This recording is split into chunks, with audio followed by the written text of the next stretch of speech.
The grand chamber of Apex Prime Station floated silently in the darkness of space, orbiting twin stars that cast strange shadows through the massive windows. Inside, the air hummed with the sound of 73 different species breathing, clicking, buzzing, and existing in their own unique ways. Translation devices attached to every seat worked overtime, converting thousands of words per minute into languages that some humans couldn't even pronounce. Kyle Jensen sat in the human delegation's seat, which was positioned near the back of the chamber. This wasn't an accident. Humanity had only joined the Galactic Council 20 years ago, which meant nothing to species that measured their civilizations in millennia. The Vrelian hive had existed for 12,000 years. The Thoraxian collective claimed their history stretched back 30,000 years, though nobody could verify that. Humans, by comparison, had barely learned to split the atom a century ago. Kyle was 52 years old, and he looked every day of it. His hair had gone gray during his 7 years as Earth's ambassador. The job aged people faster than anything else he'd experienced, including his time as a combat medic during the resource wars back on Earth. At least in war, you knew who your enemies were. In galactic politics, a smile could hide a knife, and that knife could take decades to find your back. Today's session had started normally enough. The council president, an ancient being named Ixthar whose species didn't even have a pronounceable name in human languages, had called the meeting to order. They discussed trade disputes between the Kelvin Confederacy and the Margrave systems. They'd voted on environmental protections for 3 newly discovered garden worlds. They'd even managed to agree on updated quarantine protocols for deep space exploration, which was rare since getting 73 species to agree on anything usually took months. Then Ambassador Kelvar had stood up. Kelvar was Thoraxian, which meant his body was made of living crystal that refracted light in beautiful, mesmerizing patterns. His species communicated through vibrations that their crystals produced, which the translators converted into speech. When he spoke, his entire body shimmered like a prism in sunlight. "Honored delegates," Kelvar began, his translated voice smooth and calm. "I come before you today with a matter of great concern, a concern that affects the safety and stability of our entire galactic community." Kyle felt his stomach tighten. Nothing good ever started with those words. "As you know," Kelvar continued, "the human species was welcomed into our community 2 decades ago. We opened our borders to them. We shared our technology. We invited them to participate in galactic trade and exploration." He paused, letting his words hang in the air. Perhaps we were too generous. Perhaps we moved too quickly. Several delegates murmured in agreement. Kyle could see heads nodding, antennae twitching, tentacles curling. He'd known this was coming eventually. There had been incidents. A human trading ship had accidentally violated Margrave space last year. A human exploration team had landed on a restricted world without proper authorization. These things happened with any species, but humans were still the newcomers, still the ones under the microscope. "I propose," Kelvar said, his crystal body flashing brightly, "that we restrict human expansion into the outer territories, that we limit their access to sensitive regions of space, that we place observers on their vessels to ensure compliance with council regulations." The chamber erupted in discussion. Some species voiced immediate support. Others remained silent, which usually meant they were thinking about it. The Krill delegation, peaceful mantis-like beings known for their philosophy and poetry, stayed quiet in their seats. The Borleth, aggressive traders who respected strength above all else, laughed openly at the proposal. Kyle raised his hand, requesting permission to speak. The council president acknowledged him with a gesture that humans had learned to interpret as a nod. "Ambassador Jensen," Ixthar said. "You may respond to the proposal." Kyle stood slowly, gathering his thoughts. He'd prepared for this moment, had speeches ready, had data compiled, but looking around the chamber at species who had decided Earth's fate before he even opened his mouth, he wondered if any of it mattered. "Thank you, Council President," Kyle began. He activated his datapad, and holographic displays appeared above his seat showing graphs, charts, and statistics. In the past 20 years, humans have participated in 472 joint missions with other council species. We've contributed to scientific research, medical advances, and cultural exchanges. Our trade relationships have been profitable for all involved parties. A Vrelian delegate, Chancellor Searath, clicked her mandibles in what the humans had learned was their version of a dismissive laugh. Ambassador Jensen speaks of numbers, but numbers do not tell the full story. What of the incidents? What of the treaty violations? The treaty violations you mention, Kyle said, keeping his voice level, were accidental and were immediately corrected. We paid the required fines. We disciplined the personnel involved. Every species in this chamber has had similar incidents. But we have had thousands of years to learn from our mistakes, Kelvar interjected. Humans are impulsive, emotional. You act without thinking. You take risks that more advanced species would never consider. You call us impulsive, Kyle said. We call it decisive. You call us emotional. We call it empathy. You say we take risks. We say we don't give up when things get difficult. Pretty words, Zirath said. But words are cheap, Ambassador. We have seen your species' history. You wage war on your own kind. You pollute your own planet. You create weapons capable of destroying yourselves. These are not the actions of a species ready for the responsibilities we offer. Kyle felt anger rising in his chest, but he forced it down. Getting emotional now would only prove their point. Every species here has a violent history. The Vrelian hive fought a civil war that lasted 300 years. The Thoraxians nearly drove themselves extinct through resource depletion. The Margrave systems were founded by warlords. But you've all moved past those histories. Why can't you give humans the same chance? Because you are still so young, Kelvar said, and his tone almost sounded sympathetic. In time, perhaps your species will mature, but that time is not now. The chamber filled with discussions again. Kyle could feel the momentum turning against him. His prepared speeches, his careful arguments, his statistics, none of it was working. The council had made up its mind before the session even started. This vote was just a formality. He stood there, watching his words fail, watching humanity's place in the galaxy shrink. Earth would survive, of course. They'd still be part of the council technically. But restricted access meant no new colonies, no exploration rights, no real future among the stars. Humanity would be boxed in, kept on a leash like children who couldn't be trusted. Kyle looked down at his datapad. His prepared speeches stared back at him, useless now. But there was another file, one he'd hoped he wouldn't need to use. It had been classified by mutual agreement between Earth and the Council 8 months ago. Using it now would burn bridges, might even get him removed as ambassador. But what did that matter if humanity was about to be caged anyway? He touched the file authorizing its decryption. His hand shook slightly as he did it. This wasn't just ending his career. This was revealing something the Council had wanted buried. Something that made them look bad. Something that showed the truth about who the real impulsive, emotional risk-takers were. Ambassador Jensen, the Council President said, "Do you have anything further to add?" Kyle looked up at the assembled delegates. 73 species, most of whom had already decided humans weren't good enough, weren't wise enough, weren't ready. "Actually," Kyle said quietly, "I do. If my words won't convince you, perhaps evidence will." He activated the file. The lights in the chamber automatically dimmed as the holographic projection system engaged. A massive display appeared in the center of the room, visible from every seat. "What you're about to see," Kyle said, "is classified footage from 8 months ago, an incident that was kept quiet by mutual agreement. But I think it's time the full council saw what really happened." The hologram flickered to life, showing the interior of a spaceship. The timestamp in the corner read 8 months earlier. The view was from a helmet camera bouncing slightly as someone moved. "This is the Frontier Dawn," Kyle said, "a human medical frigate. Crew of 12. On the day this was recorded, they received a distress call. Ambassador Velshara of the Krill delegation suddenly stood up, her mantis-like body rigid. "Ambassador Jensen," she said, her voice tight. "We agreed this would remain classified." "You agreed because you were trying to protect us," Kyle said. "But right now the truth is more important than protection." He turned back to the projection. "Let them see, Velshara. Let them all see what humans do when the calculations say it's impossible. When logic says to give up, when wisdom says to cut your losses." The hologram showed a woman's face appearing on a screen inside the ship. Commander Lisa Hayes, though the council wouldn't know her name yet. Her expression was calm, but her eyes showed the weight of an impossible decision. "This is Commander Lisa Hayes of the Frontier Dawn." Her voice came. The holographic display showed Commander Lisa Hayes standing in the center of the Frontier Dawn's small bridge.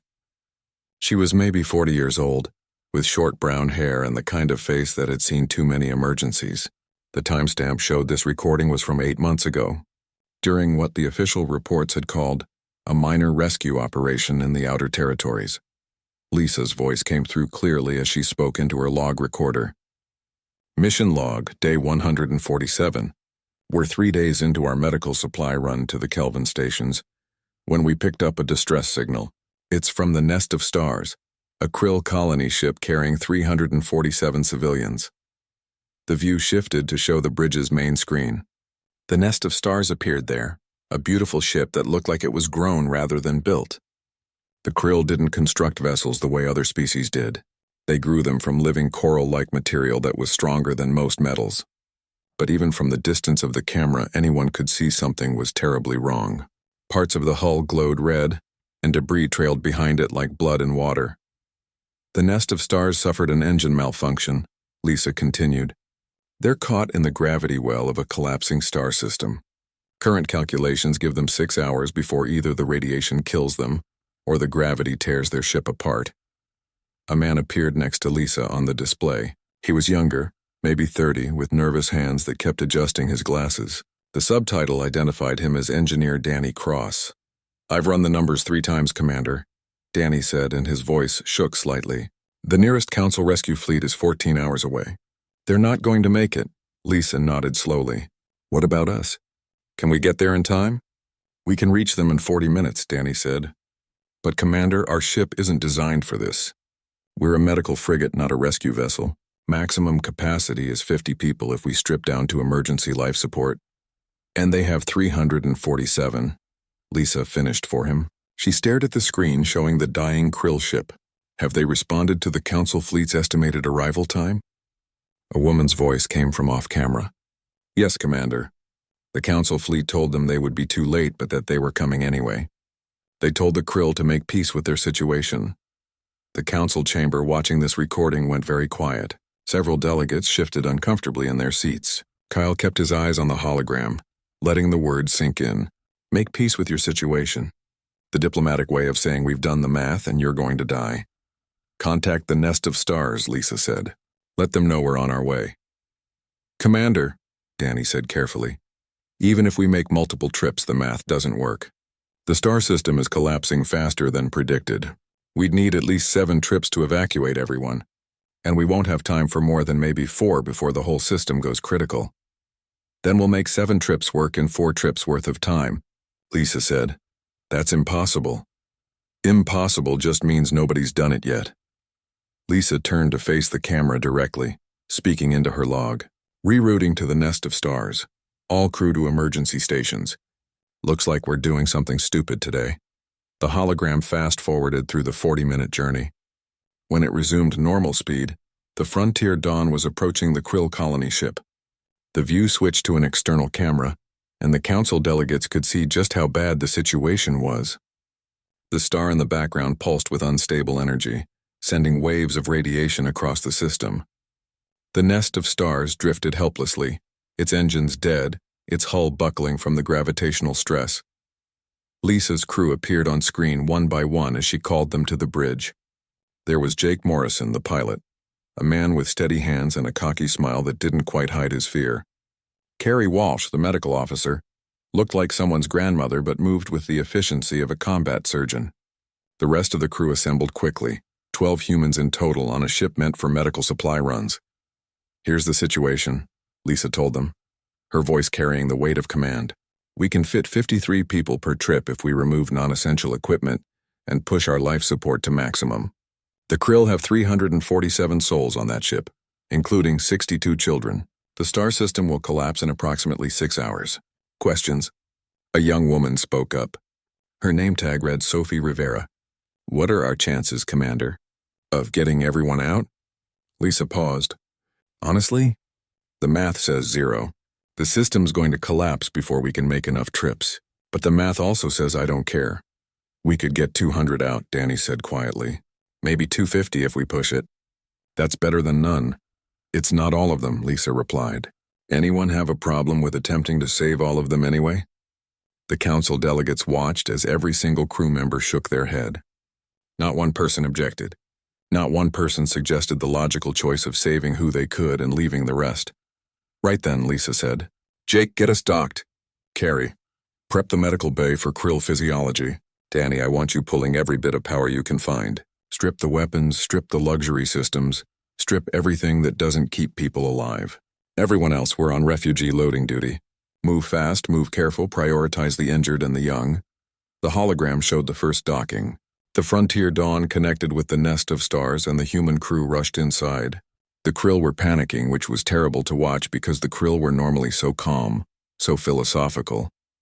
Seeing them scrambling, their children crying, their elderly frozen in fear, it drove home just how desperate the situation was. Lisa appeared in the footage, helping a young krill child across the connection tunnel. The child's translator was asking questions in broken English. Are we going to die?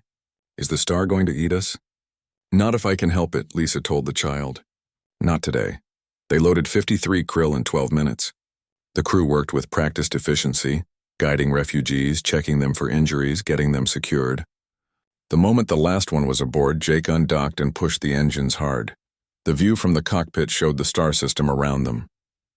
Radiation warnings screamed. The ship's shields flashed constantly as particles bombarded them. Jake's hands moved across the controls, his earlier cockiness replaced by intense concentration. Shields at 60%. Danny called out. Engines running at 130% capacity. Keep them there, Lisa ordered. We don't have time to be gentle with the equipment. They made it out of the danger zone and transferred the refugees to a cargo ship that had responded to their call for help. The moment the krill were safe, Jake turned the ship around and headed back. Trip 2, he said. Let's do this faster, they did. The second trip took 10 minutes for loading. They got 53 more krill out, but the star system was degrading faster now. The radiation levels had doubled. The gravity fluctuations were causing the Frontier Dawn to shake like it was in a storm. Shields at 40%, Danny reported on the second trip back. We're taking damage. How many more trips can we make? Lisa asked. Maybe 3 more before the shields fail completely. After that, we'll be taking direct radiation exposure. Then we'll make 5 more trips, Lisa said. The third trip showed the strain. The crew moved slower, their faces pale, their movements less coordinated. Radiation exposure was starting to affect them. Carrie walked through the ship, administering anti-radiation medication to everyone, but the doses were small. They didn't have enough for prolonged exposure. They loaded 49 krill on the third trip. The colony ship was breaking apart now, whole sections venting atmosphere. The human crew had to venture deeper into damaged areas to reach the remaining refugees. Jake carried an injured krill adult on his back. Sophie held a crying child in each arm. Marcus Bell, a security officer, used a plasma cutter to open a jammed door, revealing a dozen trapped krill behind it. Trip 4, Lisa's voice said over the recording. 205 saved. 142 to go. Star system collapse estimated in 2 hours. On the fourth trip back to the danger zone, the shields failed completely. Alarms blared throughout the Frontier Dawn. Danny worked in the engine room, his hands flying over exposed circuits, trying to get even partial shield coverage back. I can give you 40%, he shouted over the noise, but I have to reroute power from environmental systems.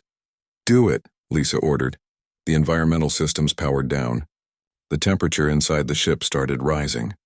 The air thinned slightly, but the shields flickered back to partial strength, just enough to keep them from being cooked by radiation immediately. The crew looked terrible now. Jake had vomited twice. Sophie's hands shook so badly she could barely hold on to the refugees she was guiding. Carrie was treating people with one hand while using the other to steady herself against the walls. On the 5th trip, they rescued 48 more. On the 6th trip, they got 31. The nest of stars was barely holding together, and the human crew was falling apart. The hologram showed Danny collapsing in the engine room after making emergency repairs. He lay there for maybe 10 seconds before forcing himself back to his feet. Still working, he said into his communicator. Don't wait for me. The hologram continued showing the nightmare unfolding in that dying star system. By the 7th trip, the Frontier Dawn looked like it had been through a war. Scorch marks covered the hull. Several exterior panels had melted away. The ship's systems operated on emergency power only, with most of the interior lights shut off to conserve energy. The crew moved through dim corridors lit only by red emergency lighting. Lisa appeared on camera again, recording another log entry. Her face was gray, her lips cracked from dehydration. Dark circles ringed her eyes, but her voice remained steady, professional, like she was reporting routine maintenance instead of a suicide mission. Trip 7, she said. We've evacuated 314 krill. 33 remain on the nest of stars, including Captain Velshara, who refuses to leave while any of her crew are still aboard. Lisa paused, coughing. When she moved her hand away from her mouth, there were flecks of blood on her palm. Star system collapse now estimated in 47 minutes. Ship systems are failing across the board. Engines at 60% capacity. Shields effectively non-functional. All crew members showing signs of severe radiation poisoning. The camera view switched to show the bridge. What had started as a clean, organized space now looked like a disaster zone. Panels hung open with exposed wiring. The floor was covered in medical supplies, tools, and emergency equipment. Jake sat at the pilot station, his hands trembling on the controls. Dried blood crusted under his nose from earlier radiation sickness. "Commander," Jake said, his voice hoarse, "I don't think the engines will survive another trip. The heat exchangers are nearly gone. We're burning up from the inside." Danny's voice came over the intercom from the engine room. "He's right, Lisa. I can maybe get us there and back one more time, maybe. After that, the engines will either shut down or explode. 50-50 odds on which." Lisa looked at the screen showing the nest of stars. The beautiful coral-like structure had crumbled, with only the central core remaining intact. 33 krill waited there in what was essentially a tomb. The council delegates watching could see them through the external cameras, huddled together, their insect-like bodies pressed close for comfort. "Jake," Lisa said quietly, "can you get us there?" "Yes, can you get us close enough to dock?" Jake studied his instruments.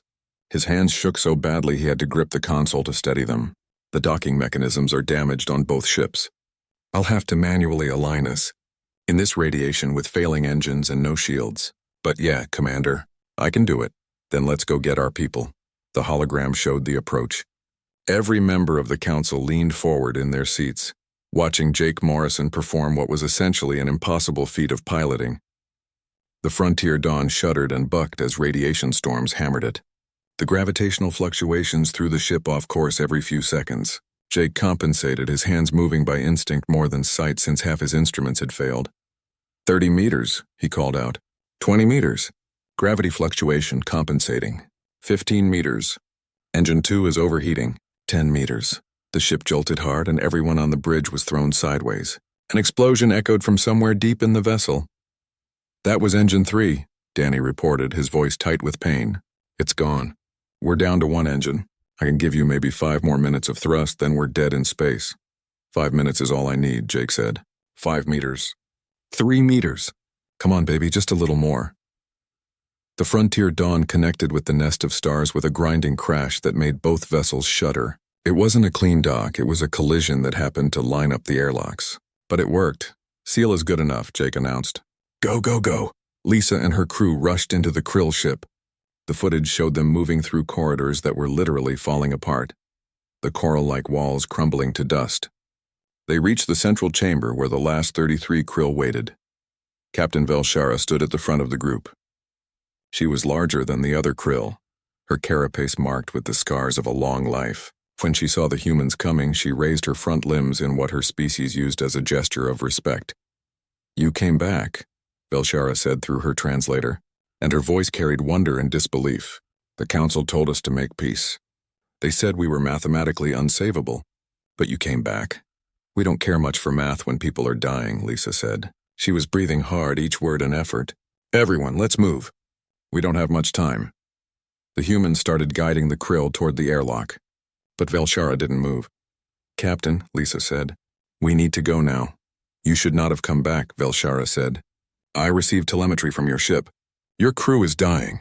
The radiation exposure you have sustained is likely fatal even with treatment. And you came back anyway." "Yes, we did. And we're all leaving together, so move." "Why?" Velshara asked, and the single word held a universe of confusion. "Why would you sacrifice yourselves for us? We are not your species. We barely know each other. Why would you do this?" Lisa looked at the krill captain for a long moment. Around them, the ship groaned as structural supports failed. The star system's death throes shook everything. Because you needed help, Lisa said simply. That's all the reason we need. They moved the krill across to the Frontier Dawn. The human crew worked with the last bits of their strength, carrying injured, guiding the weak, making sure everyone made it. Sophie Rivera carried a child even though she could barely stand. Marcus Bell literally dragged an injured krill adult across the connection tunnel, his muscles shaking with effort. Everyone's aboard, Carrie reported, sealing the airlock. Jake, get us out of here, Lisa ordered. Copy that. Initiating engine burn. The single remaining engine fired. For a moment, nothing happened. The Frontier Dawn remained connected to the dying nest of stars, the gravity well pulling them both toward destruction. The engine temperature readings climbed into the red zone, then passed it into ranges that should have caused immediate failure. Come on, Jake whispered to his ship. Come on, sweetheart. One more time. Just one more time. The ship lurched forward, slowly fighting against gravity and physics and every law that said this shouldn't work. The Frontier Dawn began to pull away. The connection to the nest of stars broke, sending both vessels spinning. Jake fought the controls using maneuvering thrusters that were barely functional to stabilize their trajectory. We're free, he called out, plotting escape vector. Danny's voice came from the engine room, barely audible over the sound of failing systems. Engine temperature is critical. We're going to explode in maybe 2 minutes. 3 if we're lucky. I need 5 minutes to clear the gravity well, Jake said. Then you're going to have to fly this thing after it explodes, because that's all I can give you. The council delegates watched the temperature readings climb. The engine was literally melting, running so hot that the metal began to liquefy. But it kept firing, kept pushing, kept dragging the overloaded ship toward safety. 4 minutes, Danny called.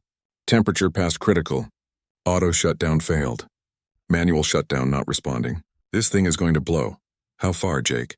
Lisa asked. 3 minutes to minimum safe distance. Not going to make it, Danny said. His camera showed him in the engine room, surrounded by systems that glowed red hot. Lisa, I'm initiating emergency containment.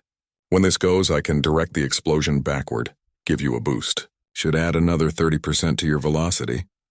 Danny, that will kill you. Yeah, probably, but it'll save everyone else. Math actually works out pretty good on that trade. Danny, no. That's an order. Sorry, Commander. I'm not taking orders anymore. Danny smiled at the camera, and it was a genuine smile. Peaceful even. Tell my mom I did something that mattered, okay? The engine exploded. The blast was directed backward by Danny's emergency containment field, and the force threw the Frontier Dawn forward like a rocket. The ship tumbled through space, systems failing, hull breaching in a dozen places, but moving fast enough to escape the gravity well. Jake fought to stabilize the spin, using thrusters that had no business still working. We're clear. We're outside the critical zone. But the damage was catastrophic. The hologram showed the ship breaking apart, internal corridors exposed to space atmosphere venting in white plumes. The crew scrambled to seal bulkheads to get the krill refugees into intact sections. All krill to emergency pods, Lisa ordered. Crew, get them secured. We're abandoning ship. They loaded the krill into escape pods designed for maybe 10 people each, cramming in 20 or more. The human crew worked mechanically, past pain, past exhaustion, running on nothing but will. Last pod away, Carrie reported. All krill are clear. Crew to the remaining pods, Lisa said. Commander, we only have 4 pods left, Sophie said. We have 9 crew members. Lisa looked at her remaining crew. Jake at the controls, still trying to keep the ship stable. Carrie in medical, treating people who couldn't be saved. Sophie, Marcus, Diane Brooks, Nathan Ford, Amy Chen, Oliver Grant, and Victor Kane. All of them looking at her with eyes that knew what came next. Right, Lisa said quietly. Everyone pick someone to hold on to. We're doing this old school. They understood immediately. Not enough pods for everyone, so they'd... Kyle let the silence stretch. The holographic display remained frozen on that final image of static, the moment when the Frontier Dawn had died. Around the council chamber, 73 species sat motionless, processing what they had just witnessed. Some delegates had their heads bowed. Others stared at the empty space where the projection had been. Nobody spoke. Finally, Kyle cleared his throat. The sound seemed too loud in the quiet chamber. The Frontier Dawn was destroyed 8 months ago in what you just saw, Kyle said. His voice was rough, thick with emotion he couldn't quite hide. The Council rescue fleet arrived 3 hours later. Too late for the nest of stars. Too late to help with the evacuation, but not too late to recover the survivors. He activated his data pad again. The hologram flickered back to life, showing different footage now. This was from one of the Council rescue ships. Their cameras focused on the debris field where the Frontier Dawn had been. Dozens of emergency pods floated among the wreckage, some tumbling slowly, others damaged but still sealed. All 347 krill survived. Kyle continued. Every single one. The rescue fleet recovered them from the emergency pods. Not one life lost from the nest of stars. The display showed krill refugees being pulled from the pods, some injured, all terrified, but alive. Alive when the mathematics had said they should be dead. Alive when the Council fleet had told them to make peace with their fate. Alive because 12 humans had decided that math could go to hell. The human crew, Kyle said, and his voice dropped lower. That's a different story. The hologram shifted to show medical bay footage from the rescue ships. Bodies on stretchers, some moving, most not. Human bodies broken and burned, exposed to radiation levels that should have killed them instantly. Of the 12 crew members aboard the Frontier Dawn, Kyle said, 9 died. Some died on impact when the shockwave hit. Some died from radiation exposure minutes after being recovered. Some died on the operating tables while the Council's best doctors tried to save them. The display showed faces now. Young faces, old faces, faces frozen in death but somehow still peaceful. The names appeared beneath each one. Jake Morrison, age 32. The pilot who held that ship together through 7 impossible trips, who made that last docking by pure skill and determination, who flew on one engine until it literally exploded. Marcus Bell, age 41. Security officer who carried wounded krill when his own legs barely worked, who sealed bulkheads with his bare hands when the tools failed, who used his body to shield refugees from flying debris. Amy Chen, age 28. Navigation officer who plotted those rescue runs, calculating trajectories while radiation cooked her brain, who stayed at her post until the ship broke apart around her. Oliver Grant, age 36. Communications officer who kept sending updates even as his equipment failed, who made sure the krill refugees knew they were safe, whose last transmission was "Tell Earth we did good." Sophie Rivera, age 24. The youngest crew member, barely 2 years out of academy, who carried children to safety while vomiting blood, who never complained, never stopped, never gave up. Nathan Ford, age 55. The oldest crew member who should have retired years ago but loved space too much, who held emergency bulkheads closed with his hands, who died making sure others could escape. Grace Palmer, age 38. Engineer's mate who worked alongside Danny Cross, who kept systems running past their breaking point, who rerouted power with damaged equipment and damaged hands. Victor Kane, age 42. Medical assistant who helped Carrie treat everyone while he himself was dying, who used the last of their radiation medication on krill children instead of himself, who smiled while doing it, and Danny Cross, age 31. The engineer who everyone said was too nervous, too worried, too scared. The man who spent the entire mission running calculations that said they would fail, who kept fixing things that couldn't be fixed, who in the end directed an explosion into his own body to save everyone else. The council chamber stared at these faces. These humans who had been called reckless, impulsive, too emotional, too young. These 9 people who had chosen to die so others could live. 3 crew members survived, Kyle said. The hologram showed 3 figures in medical pods, their bodies covered in bandages and monitoring equipment. Commander Lisa Hayes, engineer Carrie Walsh, and a cargo specialist named Grace Palmer. Wait, no, Kyle corrected himself, checking his notes. Sorry, Grace Palmer died. I meant to say Kelly Lane, the cargo specialist. My apologies. He took a breath, steadying himself. The names were hard to keep straight sometimes, even after 8 months. So many dead in such a short time. Lisa Hayes, Carrie Walsh, and Kelly Lane spent 4 months in council medical facilities. Kyle continued. The radiation exposure they sustained should have killed them. The doctors gave them less than 10% chance of survival. But humans are stubborn, and these 3 were stubborn even by human standards. They lived. The display showed recovery footage.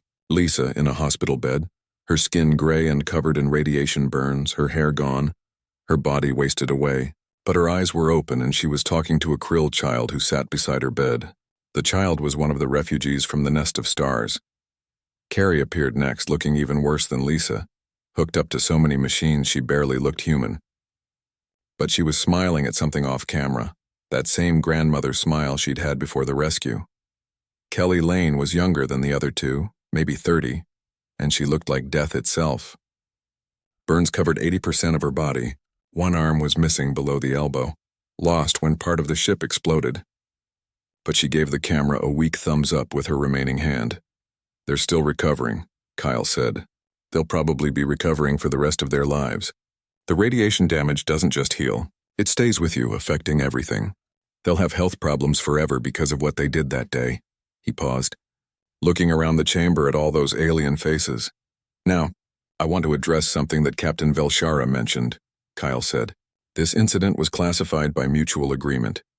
The Krill asked us to keep it quiet, and we agreed." "Do you want to know why?" Several delegates shifted uncomfortably. They probably thought they knew where this was going. "The official reason was to avoid political complications," Kyle said, "to prevent it from becoming a propaganda tool, to keep it from affecting trade negotiations." He looked directly at Ambassador Kelvar. "But that wasn't the real reason, was it, Ambassador Velshara?" The Krill ambassador rose slowly from her seat. Velshara herself, the captain who had watched her ship die, who had been saved by these humans who had held this secret for 8 months. She stood there, her mantis-like body rigid with tension. "No," Velshara said, her translated voice carrying shame and pain. "That was not the real reason." She turned to address the full council, her movement stiff and formal. "We Krill asked for classification because we were ashamed. Deeply, profoundly ashamed. Not of the humans, but of ourselves. Of this council. Of everything we thought we represented." The chamber erupted in murmurs, but Velshara continued speaking, her voice rising above the noise. "When our ship was dying, we sent distress calls to everyone. Every council member, every nearby vessel, every station in range. We begged for help." Her voice cracked. The council fleet responded. "They told us they were coming. They told us to hold on. But then they calculated the numbers, the distance, the risks, the cost." She paused, and when she continued, her voice was bitter. "They told us they would be too late. They said the star system was too unstable, the risks too high, the probability of successful rescue too low. They told us to make peace with our deaths, to accept the mathematics of our situation. They told us this was unfortunate but unavoidable." Ambassador Kelvar started to stand, but Velshara gestured sharply at him. "Please, Ambassador Kelvar, let me finish. You asked for this truth. Let me speak it fully." She turned back to the assembly. "The council fleet did come eventually. But they came after the danger had passed. They came when it was safe. They came to recover bodies, not to save lives. They made the wise choice. The logical choice. The calculated choice." Velshara's body shook, and it took the delegates a moment to realize she was experiencing the Krill equivalent of crying. And then 12 humans received that same distress call. 12 humans in a medical supply ship. They heard the council tell us we were mathematically unsavable. They heard us being told to die with dignity. And do you know what they did? She looked around the chamber, meeting the eyes of every delegate who would look back. They ignored the mathematics. They ignored the wisdom of species thousands of years older than them. They ignored logic and probability and good sense. They came for us anyway. The chamber was completely silent now. Even the translation devices seemed to hum more quietly. "We were ashamed," Velshara continued, "because we had thought the council represented the best of galactic civilization. We thought wisdom and age meant compassion and courage. We thought that advanced species would naturally be good and kind and willing to help those in need. The humans proved us wrong. They showed us that sometimes the youngest species has the most courage, that sometimes emotion is more." The council president, Ixthar, sat motionless for a long time. The ancient being had presided over thousands of sessions during its impossibly long life. It had seen species rise and fall, wars begin and end, treaties signed and broken.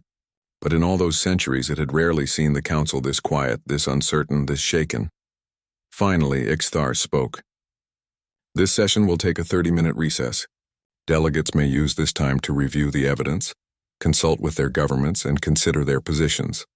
We will reconvene to discuss the matter of human expansion restrictions." The chamber slowly came back to life. Delegates stood clustered in groups talking in hushed voices. Some approached Kyle, though he couldn't tell if they were angry or sympathetic. Some went to Velshara, speaking to her quietly. Many just left the chamber entirely, needing time alone to process what they'd witnessed. Kyle remained in his seat, staring at nothing. He'd played his hand. Now there was nothing to do but wait. Either the council would see reason, or they wouldn't. Either humanity would have a future in the stars, or they'd be boxed in, restricted, kept on a leash for generations. Ambassador Kelvar approached Kyle's seat. The Thoraxian's crystal body flickered with colors Kyle had learned to read as emotional distress. Shame, mostly, some anger directed inward. Ambassador Jensen, Kelvar said, his translated voice quiet. May I speak with you? Kyle gestured to the seat beside him. Kelvar settled his crystalline form into it, the movement careful and deliberate. I owe you an apology, Kelvar said. I owe your entire species an apology. I based my proposal on reports of human aggression, human violations of protocol, human disregard for established procedures. I saw a young species making mistakes and assumed you were not ready for the responsibilities we offered. And now, Kyle asked. Now I see that I was looking at the wrong data.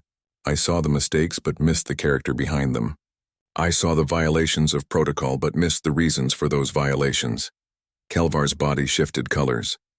One of those incidents I cited in my proposal was a human trading ship violating Margrave space last year. Do you remember that? Yes, the steady hand. Captain Martin Lee received a formal reprimand and paid a fine. Do you know why Captain Lee violated Margrave space? Kyle shook his head. He'd read the official reports, but they hadn't included much detail. I accessed the full records during the recess, Kelvar said. Captain Lee received a medical emergency call from a Margrave mining station. A worker had been injured in an equipment accident. The injury was severe, and the station's medical facilities were inadequate. Captain Lee was the closest ship with a proper medical bay. Kelvar's colors shifted again. Captain Lee knew that entering Margrave space without authorization would result in fines, possibly even imprisonment. But he also knew that delaying to request proper authorization would mean the worker died. So he violated the borders, treated the injured worker, and then turned himself in for punishment. I didn't know that part, Kyle said quietly. Because humans did not use it as a defense. You paid your fines. You disciplined your captain. You followed our protocols even when those protocols punished you for doing the right thing. Kelvar's voice carried something that sounded like wonder. You followed our rules even when our rules were wrong. They sat in silence for a moment. I will be withdrawing my proposal, Kelvar said. And I will be voting in favor of any expansion humanity requests. Your species has taught me something my people supposedly learned 30,000 years ago, but had apparently forgotten. Wisdom without compassion is just mathematics, and mathematics, as Commander Hayes said, does not determine who deserves to live. Kelvar stood and moved away. Other delegates approached throughout the recess offering similar words. Not all of them.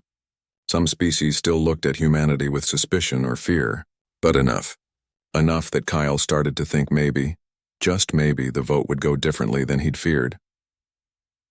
The 30 minutes passed. The delegates returned to their seats. Ixthar called the session back to order. We will now address the proposal to restrict human expansion into outer territories, the council president said. Ambassador Kelvar, as the sponsor of this proposal, you have the floor. Kelvar stood, his crystal body now steady, colors calm and determined. Council President, honored delegates, I formally withdraw my proposal. I apologize to this council for wasting its time with legislation based on incomplete understanding and poor judgment. A murmur ran through the chamber, though most delegates had probably expected this. Furthermore, Kelvar continued, I wish to make a counterproposal. In light of recent revelations about human character and capability, I propose that humanity be granted expanded access to 3 additional sectors previously closed to them. I propose that Earth's representation on this council be increased, giving them voices on committees where they currently have no seat. And I propose that we honor the sacrifice of the Frontier Dawn crew by establishing an academy in their names, dedicated to training rescue personnel from all species in the methods and attitudes that saved the nest of stars. The murmur became a wave of discussion. Ixthar allowed it to continue for a moment before calling for order. A bold counterproposal, Ambassador Kelvar. Does anyone wish to second it? Chancellor Zirath of the Vrelian Hive stood. Her large insectoid body seemed somehow smaller, humbled. The Vrelian hive seconds the proposal. We also wish to formally apologize to the human delegation. We claimed humans were too impulsive, too emotional, too young. We see now that we confused courage with recklessness, compassion with weakness, and determination with foolishness. She turned to face Kyle directly. The Vrelian civilization is 3,000 years old. We pride ourselves on our wisdom, our patience, our careful decision-making. Yet when the Krill needed help, we calculated that the risk was too high. We made the wise choice. The safe choice. The choice that let 347 people die so we wouldn't endanger our rescue ships. Girrath's mandibles clicked in the Vrelian expression of shame. 12 humans made the foolish choice, the reckless choice, the choice that saved everyone. If that is what youth and emotion produce, then perhaps this council needs more youth and more emotion, not less. Other delegates began standing one by one. The Borleth representative, usually dismissive of sentiment, rose and spoke. The Borleth respect strength. We thought humans were weak because they showed emotion. We were wrong. It takes more strength to face death for strangers than to calculate the odds and walk away. The Borleth support this proposal. The Margrave ambassador stood. The Margrave systems also support this proposal. We have been neighbors to humanity for 20 years. We have seen their mistakes and their successes. After today, we see that their mistakes come from trying to do too much, not too little. We would rather have neighbors who care too much than neighbors who don't care enough. One by one, delegates voiced their support. Not all of them. Some species still voted against the proposal, still believed humans were too dangerous or too unpredictable, but the majority spoke in favor. The majority had seen the video, had heard Velshara's testimony, had recognized their own failure in the face of human courage. When the votes were tallied, the proposal passed with 61 votes in favor, 9 against, and 3 abstentions.